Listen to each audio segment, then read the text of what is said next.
नमस्कार दोस्तों। भोला भगवान को मानने वाला था। वह जंगल की लकड़ियां काटकर गुजर बसर किया करता था, लेकिन वह गरीब बहुत था और वह झोपड़ी में अकेला ही रहता था। वह सप्ताह में एक दिन मंदिर जाया करता था। एक दिन उसने देखा कि भगवान की मूर्ति के सामने बहुत दीपक अथवा अगरबत्ती जल रहे हैं, जिसके कारण हर तरफ धुआं ही धुआं हो गया था।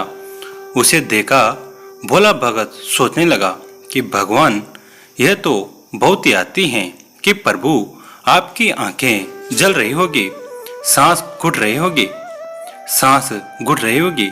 आप ऐसा करो प्रभु, आज आप मेरे घर चलो। आज लकड़ी बेचकर अगर प्राप्त धन मिल गया तो उससे हम दोनों का खाने का प्रबंध हो जाएगा। उसके भोलेपन और साफ हृदय को देखकर प्रभु उसके सामने साक्षात प्रकट हो गए और बोले, ठीक है, तुम जाकर भोजन बनाओ। जब तक बन जाए मुझे बुला लेना, मैं आ जाऊंगा। इसके बाद वह खुशी खुशी घर गया। फिर भोला भगत खुशी खुशी घर गया, भोजन की तैयारी करने लगा। जैसे ही भोजन तैयार हो गया, उसी वक्त वह मंदिर की तरफ भगवान को बुलाने के लिए चल पड़ा।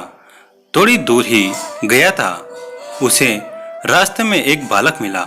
वह बोला, मुझे बहुत भूख लगी है। फिर क्या भोले भक्त को उस पर दया आ गई और वो उसे अपने साथ अपने घर ले गया और उसे बड़े प्रेम से भोजन करवाया। भोजन करवाने के बाद वह फिर से मंदिर की तरफ चल पड़ा। रास्ते में उसे एक बुढ़िया मिल गई और बोली, मैं बहुत दिन से भूखी हूँ, अगर कुछ खाने को मिल जाता तो तुम्हारा भला हो जाएगा। वह फिर उसे अपने साथ घर ले गया और उसे भोजन खिलाया और आशीर्वाद प्राप्त किया। अब भोले का घर का राशन खत्म हो गया तो वह लाला की दुकान पर राशन लेने गया। जैसे ही उसने अपना सारा वेतन लाला को बताया तो वह उस पर हंसने लगा कि भगवान कभी कैसे घर खाना खाते हैं। भोले भक्त का बहुत मजाक उड़ाने के बाद उसने कुछ काम अपनी दुकान में करवाया और उसके बदले राशन उसको भोले को दे दिया। फिर वह तीसरी बार उसको वो घर ले गया और उसको बहुत प्रेम से भोजन खिलाया। कुछ राशन शेष बचा था। वह फिर चला भगवान को बुलाने और आखिर मंदिर में पहुंच गया और भगवान को न्योता दिया और बोला कि भगवान, चलो, घर में खाना तैयार है, चलो मेरे साथ। प्रभु उसे देख प्रभु बोले कि भोले, मैं तो भोजन 3 बार पा चुका हूँ। भोला भक्त बोला कि हे भगवान, कि मैंने तो आपको खाना खिलाया ही नहीं, मैं तो मंदिर में ही अब आया हूँ। भगवान बोले कि जो एक बच्चे, बूढ़ी माता और वो बूढ़े व्यक्ति को जो तुमने खाना खिलाया, वह असल में मुझे ही तो खिलाया है और अब मेरा पेट भर गया। भगवान ने उसे बहुत समझाया पर भोला भक्त समझ नहीं पाया। भगवान उसका दिल रखने के लिए उसके साथ चल पड़े। भगवान उसका दिल रखने के लिए उसके साथ चल पड़े। घर पहुंचने के बाद भगवान बोले, चलो, मैं एक शर्त पर खाना खाऊंगा। भोला भक्त बोले, बोलो प्रभु, कौन सी शर्त? तुम्हें मेरे साथ खाना पड़ेगा। तो फिर भोला भक्त और प्रभु एक ही थाली में खाने लगे। जैसे ही प्रभु खाना खाकर गए तो वैसे ही भोले के दिन बदल गए।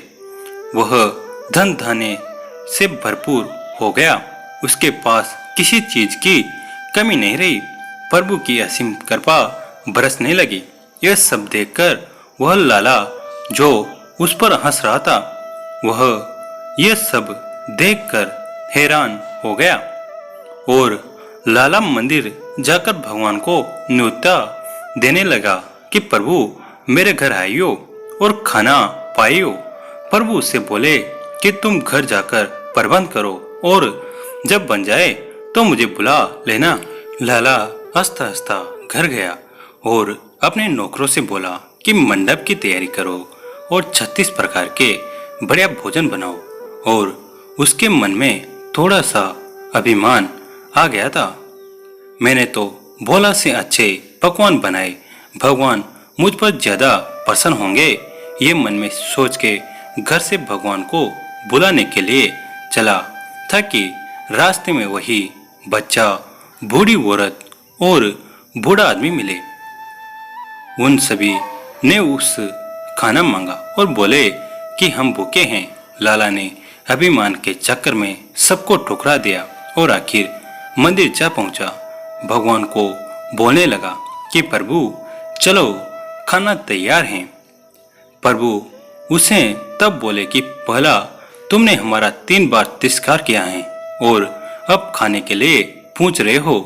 वह बच्चा, बूढ़ी औरत और बूढ़ा आदमी में तो था जिसे तुमने धुतकार दिया था। फिर क्या? वो लाला निराश हो गया और भगवान की मूर्ति में फिर समा गया।